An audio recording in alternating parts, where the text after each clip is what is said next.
ये देखिए गाइस, हमने बैट रिपेयर किया है। और ये एक प्लास्टिक की बोतल है और इसे हमने गैस पर गर्म किया है। अभी आपको दिखाएंगे कैसे करें हमने गर्म। इसको काट लिया है हमने। ये देखिए गाइस, ये हमने इस पर बेड पे से चढ़ा ली बोतल और अब हम इसे गैस पे रखने आ रहे हैं। रख रख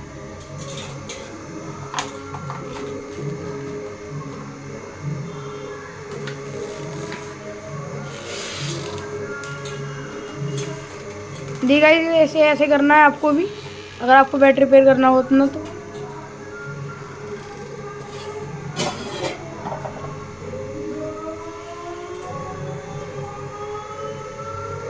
ठीक है गाइस, देख लीजिए आप, बैट रिपेयर हो चुका है हमारा।